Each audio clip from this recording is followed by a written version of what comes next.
그냥 귀족 학교라는 이미지도 있고 우리가 알고 있는 미국이나 영국의 탑스쿨들, 뭐 아이비리그 학교들 굉장히 많이 보내는 그런 곳이 아이비 교육 과정으로 이루어져요. 여기에 교육 커리큘럼이 아이비인 거예요.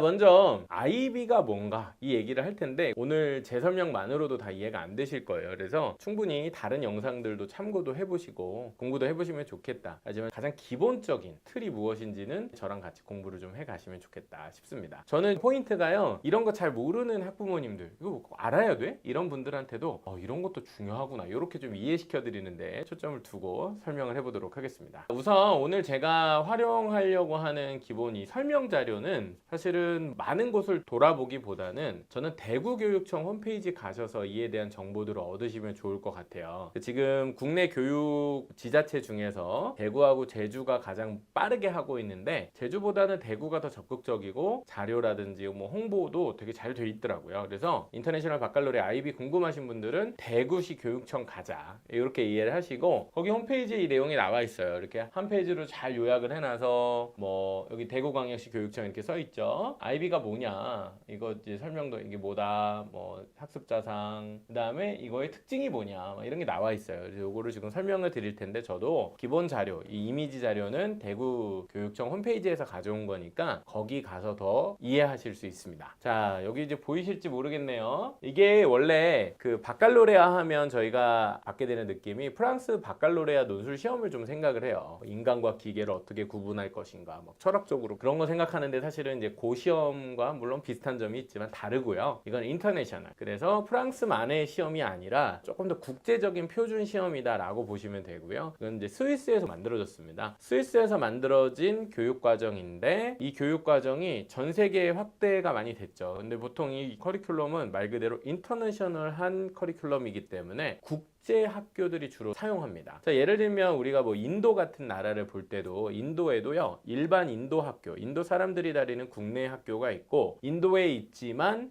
영어로 기반해서 어느 나라에 뭐 예를 들면 진짜 해외를 여러 곳 옮겨 다니는 그런 분들 계시잖아요. 그런 분들의 자녀들도 부모님 따라서 이곳저곳을 이동할 수 있는데 그 친구들이 동일한 커리큘럼으로 공부를 해야 되니까 그럴 때는 이제 인터내셔널 과정이 필요하죠. 국제 학교라고 우리가 흔히 이해하는 거 있잖아요. 그 국제 학교에 적용되는 커리큘럼이다, 이렇게 이해하시면 돼요. 그러면 국제 학교에서 사용하는 커리큘럼, 그러면은 국제적인 표준이라고 볼 수 있겠죠. 그러면 국제 학교가 우리나라에도 있을까요? 있죠. 보통 어디 있습니까? 뭐 서울에도 있지만 인천에 주로 많이 있고 송도에 많이 있죠. 그 다음에 제주에 있죠. 국제학교가 사용하는 커리큘럼, 그게 아이비구나. 그러면 국제학교가 사용하는 커리큘럼이니까 우리나라 국내에 있는 국제학교도 그걸 사용하나? 사용하는 학교도 있고 아닌 학교도 있어요. 우선 아이비라는 게 애초에 왜 생긴 건가? 스위스에서 만들어지긴 했지만 여러 나라들에 있는 국제 학교들이 인터내셔널한 스탠다드로 활용할 수 있는 교육 과정이구나, 그렇게 만들어진 거구나, 이렇게 이제 이해하시는 거예요. 뭐 이제 흔히 뭐 귀족 교육이다, 뭐 선진국 교육이다, 뭐 이런 식의 어떤 이미지로 설명이 되기도 하는데 뭐 틀린 말 아니겠지만 본질적인 거는 국제적인 교육 과정을 만드는 것, 인터내셔널 스탠다드를 만드는 것. 그래서 이제 본부가 스위스에 있어요. 그래서 여기서 학교의 커리큘럼을 인증해 주는 거예요. 이 국제 교육 과정을 운영할 수 있는 학교여야 되고, 이게 이제 사실은 아이비 교육이 굉장히 중요한 지점인데, 즉 학교와 강사의 역량이 핵심입니다. 자, 그러면 뭐 학습자상 이런 것도 아이비가 키워내려고 하는 인재상 같은 건데 한두 가지 정도만 포인트라고 한다면은 여기 사고하는 사람 있죠? 사고하는 사람. 그러니까 비판적 사고 능력에 좀 초점을 맞춘 교육 제도이기도 하고요. 하나 정도 제가 개인적으로 강조해보고 싶은 부분은 탐구하는 사람, 그래서 사고력 그리고 탐구 역량, 요 두 가지가 강조되는 지점이고, 이게 이제 어떻게 보면 아이비 교육하고 한국 교육의 미래 방향하고 조금 매칭을 시킬 때 의미가 있을 수 있는 포인트다. 나머지는 뭐 좋은 거죠. 자, 그러면은 이제 아이비 제도의 일정 부분 특징을 그 대구시 교육청에서 잘 정리를 해두셨더라고요. 첫 번째는 집어넣는 교육이 아니라 꺼내는 교육이다. 집어넣는 건 뭐예요? 주입식, 암기형, 답을 넣어주는. 근데 꺼내는 교육이라고 하는 것은 아이들이 질문하게 하고 생각하게 하고 답이 정해져 있는 게 아니라 자기 스스로 탐구하게끔, 이상적이라고 느낄 수 있겠지만 어쨌든 우리의 기존 교육과는 좀 다른 방향이겠죠. 그 다음에 결과를 가르치는 게 아니라 과정을 가르치고, 문제를 해결할 뿐만 아니라 우리 문제 해결도 잘 안 되는데 문제를 발굴한대요. 호기심을 갖고 탐구하고 싶은 주제를 발견하게 만드는 뭐 이런 걸 가르친대요. 그다음에 현존 직업 교육 중심의 교육이 아니라 미래의 직업을 창출해내고 만들어낼 수 있는 뭐 예를 들면 창업과 교육과 연결이 될 수 있겠죠. 이걸 지향한다고 합니다. 뭐 이게 과연 이렇게 되느냐의 얘기는 아니고 이런 거를 지향하는 교육이다. 이 교육 과정은 초, 중, 고 과정으로 나뉘어지게 돼요. 그래서 각각은 부르는 이름이 있어요. 그래서 PYP, MIP, DP 이렇게 돼 있는데 여기는 이제 프리머리 스쿨, 그 다음에 미들 스쿨, 그 다음에 학위를 인정받는 고교 단계. 사실 여기가 꽃인데 여긴 디플로마 프로그램은 그래가지고 이제 DP라고 부릅니다. 그러니까 PYP, MIP, DP는 그냥 초중고예요. IB에 그냥 초중고 과정이 있다. 사실 여기 앞부분은 그렇게 신경 쓰실 게 없고요. 요게 좀 어려워요. DP. 그래서 학위 교육 과정에 특히 IB 교육 과정의 꽃은 결국 이 DP가 되는데 왜 그럴까요? 이 친구들이 IB 교육 과정에서 학습을 한 다음에는 결국에는 대학을 진학을 하겠죠. 대학에서 학생들을 뽑을 때 IB 교육 과정으로 공부를 한 학생들을 평가할 거 아니에요.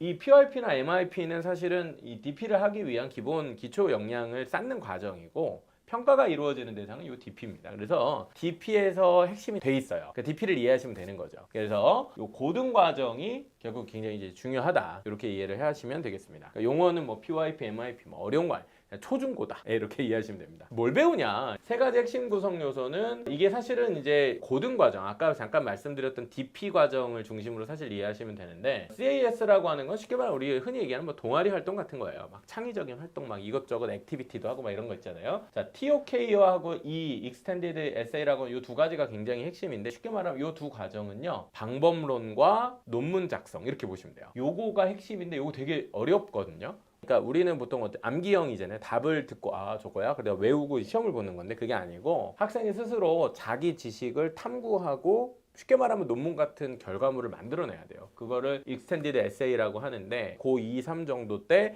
자기만의 어떤 지적인 결과물들을 만들어낼 수 있어야 이게 이제 되는 거죠. 고교학점제에서 우리가 이제 흔히 창의적 체험활동이라고 해서 여기 생활기록부를 보면은 자동봉지, 뭐 자율활동, 동아리활동, 봉사활동, 진로활동 이런 영역이 있어요. 근데 그 영역들이 이제 지금 싹 바뀌거든요. 새롭게 한 주제가 나왔는데 그게 뭐냐면 진로 탐구 활동이에요.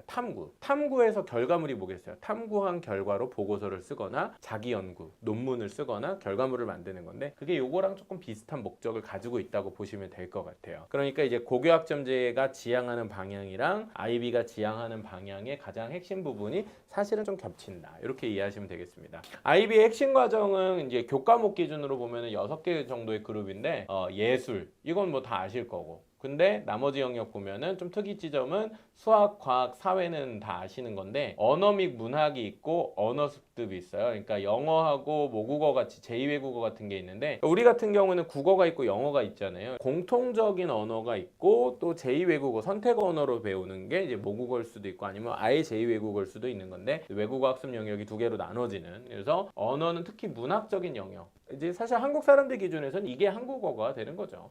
그 다음에 이제 제2외국어 학습인데 우리는 제2외국어가 사실상 영어가 되기도 하는 거죠. 이렇게 과목들이 적용이 되는데 모든 과목을 다 다룹니다. 국영수사과가 다 있고 예체능까지 들어있으니까 교육과정의 과목 구성도 우리가 이해하고 있는 기존의 교육 체계하고 굉장히 비슷한 거예요. 자, 그러면 대체 IB를 그러면 이제 우리나라 실정에 맞게 조금 정리해보면 내용들을 잘 정리해주신 기사가 있어서 참고해서 가져왔는데 국내에 IB 과정을 도입해서 운영하고 있는 교육 과정은 지금 보셨잖아요. 초등, 중등, 고등이 요 정도 되고 DP 과정까지 운영할 수 있는 학교가 약 한 17개 정도 된다고 합니다. 이거는 국제 바칼로레아 기구에서 한국에 인정을 해주는 기준이니까 가장 스탠다드한 내용일 것 같고요. 전 세계로는 이렇게 많대요. 엄청나게 많죠. 뭐 학생이 100만 명 전 세계에. 근데 이게 어떤 학생들이다? 국제학교 다니는 학생들. 이렇게 이해하시면 조금 비슷합니다. 자, 그 다음에 IB 고교과정 DP가 되게 중요하다고 얘기했잖아요. 그럼 어떻게 교육을 하는 건데 예를 들면은 뭐 언어와 문화 같은 이제 우리나라로 치면은 뭐 국어 같은 과목이겠죠. 2명 이상의 문학가가 상반되는 가치관을 작품 속에 어떻게 반영했는지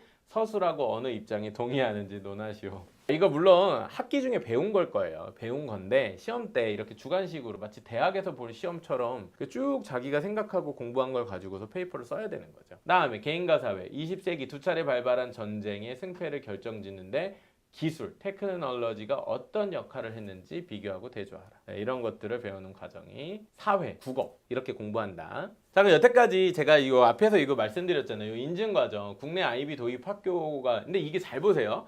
국내에 도입하는 과정을 얘기하는 거예요. 국내 학교, 한국 학교가 이걸 지금 받아들이려고. 한국 학교들은 국제학교가 아니잖아요. 근데 그 한국 학교가 특별히 그 인터내셔널 국제 바칼로레아에서 인증 허가를 받아가지고 저희도 IB 교육 하겠습니다. 이래가지고 그래요? 그러면은 저희 인증을 통과하시면은 인정해 드릴게요. 이렇게 해가지고 국제학교가 아닌 일반 학교들이 지금 이걸 하고 있다는 거예요. 자, 그러면 국제학교는 어땠을까요? 원래 하고 있겠죠. 우리나라에도 국제학교 있잖아요. 예를 들어 드리는 거예요. 이거는 이제 뭐 그냥 막 어디 학원 같은데 컨설팅 업체 같은 데서 막 소개하는 이미지 그냥 제가 몇 개 따왔는데 IB는 뭐 이런 거라는 거는 이제 다 알고 있는데 어디서 하냐? 이게 지금 국내 학교라고 하는 건 한국 학교가 이걸 도입해서 지금 이게 이슈가 되는 건데 국제학교는 원래 하고 있어요. 제주하고 송도 두 개인데 제주에 어디 NLC의 스타 아시죠? 그리고 이제 브랭서멀 아시아 여기 아시겠지만은 학비도 굉장히 비싸고 우리 일반인들한테는 잘 선택지로 오지 않지만 약간 귀족 학교라는 이미지도 있고 우리가 알고 있는 미국이나 영국의 탑스쿨들, 뭐 아이비리그 학교들 굉장히 많이 보내는 그런 곳이 IB 교육 과정으로 이루어져요. 여기에 교육 커리큘럼이 IB인 거예요. 우리나라에 있는 흔히 말하는 국제 학교들이 하는 게 IB 교육 과정인 거예요. 송도 체드윅이나 NLCS나 브랭서멀 같은 데가 하는 게 IB라고요. 그거를 일반 학교도 시켜주겠다라고 지금 하고 있어서 이 얘기가 나오는 거예요. 맥락을 이렇게 이해하시면 됩니다. 그죠? 국제학교들이 하고 있는 건데 일반고도 이걸 한다고 라고 지금 얘기가 나온 거예요. 그럼 얘네들이 IB를 그렇게 많이 보내고 좋은 데를 인터내셔널 스쿨을 보낼 수 있는 이유가 뭐겠어요? 근데 그 IB 제도를 일반 국내 학교들도 시켜주겠다라는 게 일단 맥락인 거예요. 약간 이런 맥락으로 이해를 못 하시고 그냥 무슨 외국에 있는 제도를 도입해 온다는데 이거 왜 가져오는 거야? 약간 이렇게 이해하셔서 그런 건 아니고 국내에 있는 한국에 살고 있는 친구들도 이거 교육을 이미 받고 있는 경우들이 있어요. 국제 학교들. 근데 한국 학교는 아니었죠. 그러면 한국 학교는 대체 어떻게 도입을 하는 거냐? 한국 학교 중에서 누가 제일 먼저 했을까? 자, 이 얘기를 좀 해드리려고 하는데 이분을 좀 기억하실 필요가 있어요. 박하식 교장 선생님이신데 지금은 충남에 있는 삼성고등학교, 충남에 있는 삼성고등학교라고 하는 자사고의 교장 선생님이신데 이분이 이제 왜 나왔냐? 여기 보세요. 국내 두 번째로 국제 바칼로레아 인증 학교로 승격됐다. 근데 이게 2020년이에요. 이거 빠른 거예요. 왜냐면 대구 지역에서나 제주 지역에서는 빨리 나온 게 21년 정도 그 뒤거든요. 두 번째래. 그러면 충남 삼성고라는 학교도 한국인들이 그냥 정상적으로 가는 일반적으로 가는 학교인데 충남 삼성고가 두 번째니 첫 번째 학교는 어딜까요? 첫 번째 학교 어딜까요? 여기 써있죠. 경기외고입니다. 경기외고. 근데 이게 왜 그랬냐면 아까 제가 국제학교 얘기를 잠깐 했잖아요. 국제학교 다니는 애들은 거의 90% 이상이 해외 대학으로 진학을 보통 하게 됩니다. 국내 대학 진학이랑은 좀 교육 과정이 다른 거죠. 그런데 국내 학교를 나온 친구들 중에서도 국제학교 아이비리그 가는 경우들이 있어요. 이게 안 되는 건 아니에요. 반대로는 오기가 좀 어려워요. 국제학교 다니는 애들이 국내 대학 오기가 더 어렵고 국내 대학 다니는 애들은 해외 대학을 갈 수 있는 경우가 많이 있는데 대표적인 경우가 예를 들면 민족사관고등학교, 민사고 같은 곳들이에요. 그러니까 뭐 외대부고 하나고보다도 저는 사실은 민사고가 국제 계열은 훨씬 더 적극적으로 하지 않나라고 싶은데 애초에 민사고 같은 경우에는 커리큘럼 자체가 국제 계열하고 국내 계열하고 나눠져 있어요. 내가 어느 트랙을 갈 건지에 따라서 반이 나눠져요. 그리고 사실은 이거는 뭐 국제고등학교들도 마찬가지예요. 뭐 해외 친구들 국제학교 라인이 따로 있고 걔네들은 이제 아예 교과서 자체도 외국 교과서를 수업을 하잖아요. 그다음에 이제 국내 라인들은 이제 한국 대학 가기 위한 공부를 하는 거잖아요. 그러니까 민사고, 자사고, 그다음에 국제고. 그럼 어디도 외고도 그렇습니다. 맞습니다. 우리가 알고 있는 외고들 많이 있잖아요. 뭐 대원외고, 뭐 대일외고, 뭐 명덕 뭐 많이 있는데 근데 국제학교 진학을 특별한 커리큘럼 자체로 운영할 수 있을 정도의 역량과 준비가 되어 있던 그런 마인드가 있던 학교가 어디냐라고 물으신다면 첫 번째가 경기외고였어요. 근데 그럼 지금 충남 삼성고 얘기하는데 왜 얘기하냐? 아니, 이 박하식 교장 선생님이 원래 경기외고 교장 선생님이셨어요. 그래서 아이비를 도입하신 분이에요. 그래서 경기외고에 그 시스템을 해놓으셨고 요즘은 제가 경기외고 학생들 많이 못 보는데 예전에 제가 평촌 쪽 다닐 때 경기외고 학생들 생기부 같은 걸 본 적이 있는데 얘들 뛰어난 애들이 굉장히 많아요.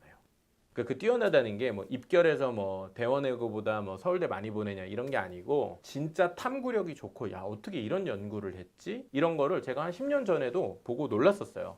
근데 알고 보니까 그게 국제반 때문에 아이비 커리큘럼 때문에 가능했죠. 그러니까 경기외고 같은 경우에는 그러니까 학교 내에 아이비 그 교육 라인이 있고 아닌 애들도 있지만 이게 서로 상호적으로 연결이 되다 보니까 학교 전체에 그런 분위기가 있어요. 그러니까 아이비 제도와 같은 탐구력이 되게 좋고 뭐 그런 부분이 좀 있었습니다. 요즘은 좀 어떤지 모르겠는데 뭐 어쨌든 그랬고요.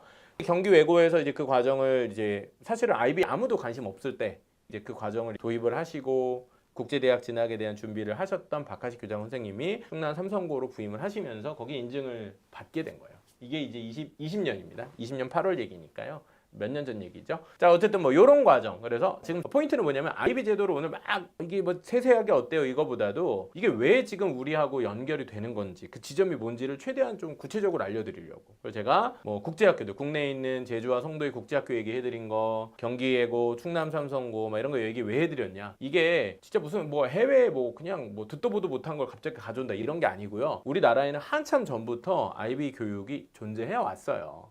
근데 그거를 일반 고등학교 등에도 적용을 하거나 그렇게 하려고 하는 시도를 좀 하기 때문인 거예요. 이해되시죠? 이해되시죠?